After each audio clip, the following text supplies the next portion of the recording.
వేళ మనమంతా ఎప్పుడూ గుర్తుపెట్టుకోవలసిన ఒక మంచి శ్లోకం చెప్పుకుందాం. చాలా మందికి మనలో తెలియని విషయం ఏమిటంటే, మనకి ఏం తెలియదో మనకి తెలియదు. చాలా ముఖ్యమైన విషయం ఇది. మనకి ఏం తెలుసు, ఏం తెలియదు. ఈ విషయంలో మనం చాలా స్పష్టంగా ఉండాలి. మనకి తెలియని విషయం మనం మాట్లాడద్దు, అది తెలుసుకునే ప్రయత్నం చేయాలి. ఆ రంగంలో ఉండే పెద్దలను అడగాలి.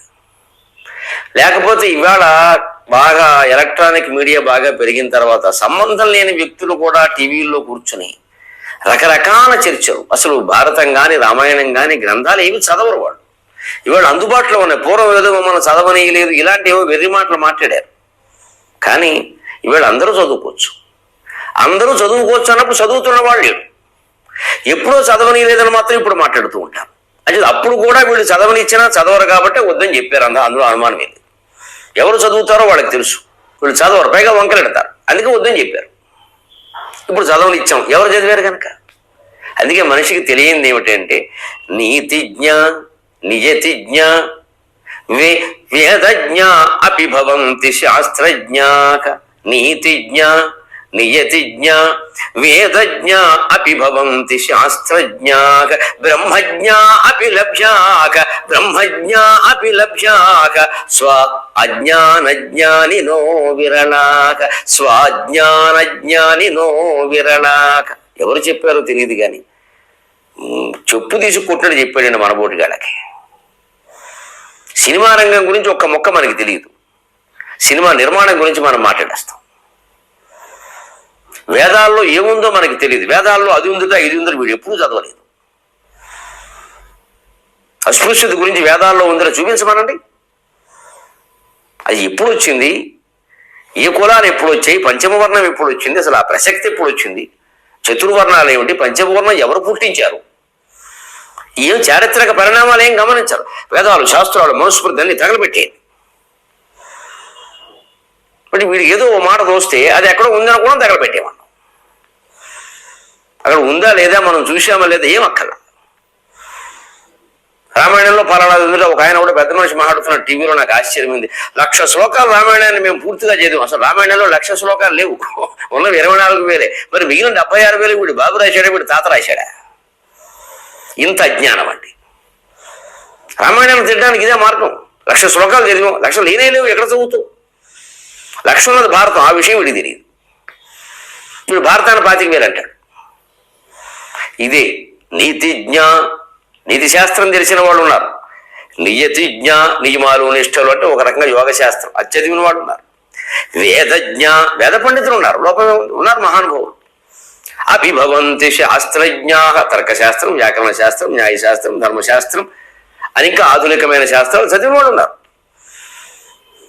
నీతి శాస్త్రాలు చదివిన వాడు ఉన్నారు, యోగ శాస్త్రాలు చదివిన వాడు ఉన్నారు, వేదాలు చదివిన వాళ్ళు ఉన్నారు, శాస్త్రాలు చదివిన వాళ్ళు ఉన్నారు. అంతేకాదు బ్రహ్మజ్ఞ అపి లభ్యాక. ఇన్ని చదివిన వాళ్ళకు కూడా లభ్యం కానిది బ్రహ్మజ్ఞానం. ఒక రమణ మహర్షి లాంటి వాడికి, ఒక జిడ్డు కృష్ణమూర్తి గారు లాంటి వారికి, ఒక కంచి పరమాచార్య లాంటి వారికి మాత్రమే లభ్యమయ్యేది. అటువంటి వాడు ఎంతమంది ఉన్నారు? ఒకవేళ వెతికితే అటువంటి వాడు కూడా దొరకచ్చు. బ్రహ్మజ్ఞాపి లభ్య.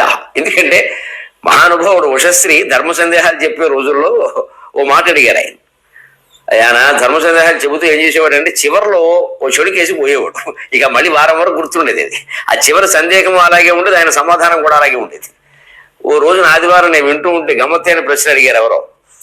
ఏమండి, జ్ఞానులు అనేవాళ్ళు ఎలా ఉంటారు అన్నాడు. ప్రశ్న. ఆయన వెంటనే జ్ఞానులు అనేవాళ్ళు ఎలా ఉంటారు ఎలా ఉంటారో నాకు తెలియదు, ఎందుకంటే జ్ఞానులు ఎవరో కనపడరు, కనపడేవాళ్ళు జ్ఞానులు కాదు, స్వస్తి అన్నది. ఇలాగే ఉంటుంది ఆయన సమాధానం.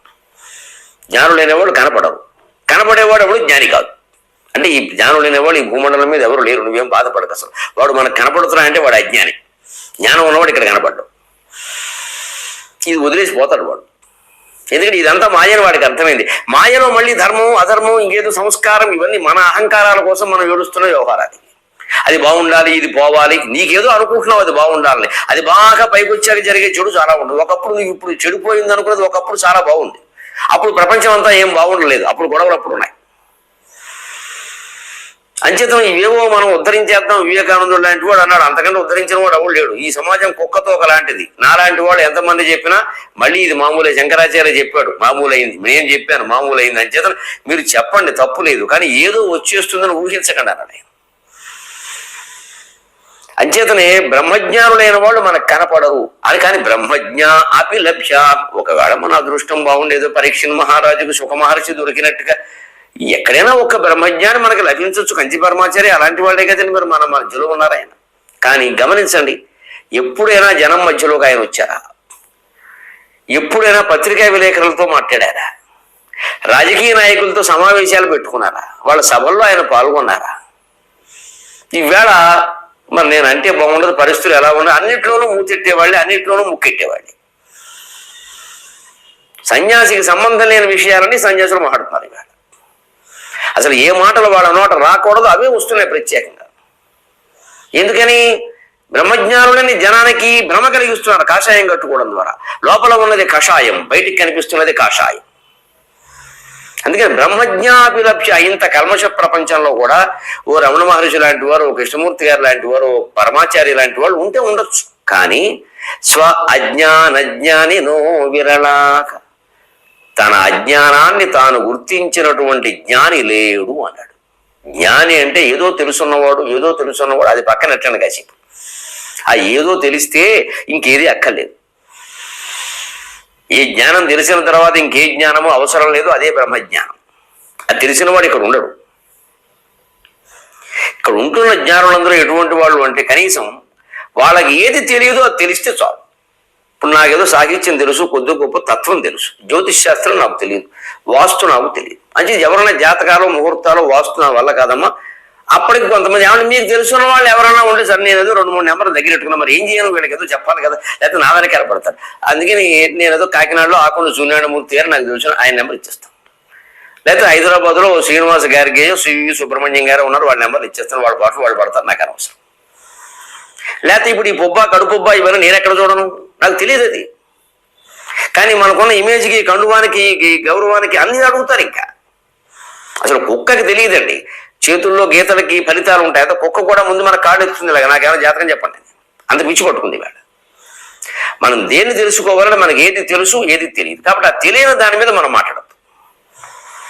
దాని ద్వారా ఎవరైనా దుర్వినియోగం చేస్తూ ఉంటే ఆ శాస్త్రాన్ని సామాజిక కార్యకర్తలుగా లేకపోతే కాస్త పాండిత్యం ఉన్న వాళ్ళుగా ఏమంటే మీరు ఎలా శాస్త్రాన్ని దుర్వినియోగం చేస్తే ఎలాగని మాట్లాడచ్చు. ఎందుకంటే వంట బాగాలేదు అని చెప్పడానికి వండడం రావక్కర్లేదు, సినిమా బాగాలేదని చెప్పడానికి సినిమాకి దర్శకుడు కావక్కర్లా, ప్రేక్షకుడు అయితే చాలు. అలాగే ఫలానా శాస్త్రం, జ్యోతిష్ శాస్త్రమో, యోగ శాస్త్రమో, వాస్తు శాస్త్రమో దుర్వినియోగం అవుతుందని చెప్పడానికి ఆ శాస్త్రం క్షుణ్ణంగా రావక్కర్లా, తెలిసిపోతూనే ఉంటుంది ఎలా దుర్వినియోగం అయిందో. కానీ దానికి సంబంధించిన విషయాలు మాట్లాడాలంటే ఆ శాస్త్రం రావాలి. అంచేత మనకి ఏది వచ్చు ఏది రాదు తెలిసిన వాడు లేడు. జ్ఞానినో విరళాహ. విరళాహ అంటే తక్కువ, అవిరళం అంటే ఎక్కువ. అయితే అవిరళంగా కృషి చేశారంటే చాలా ఎక్కువ చేశారని అర్థం. అంచేత మన అజ్ఞానాన్ని మనం తెలుసుకునేటువంటి ప్రయత్నం చేద్దాం.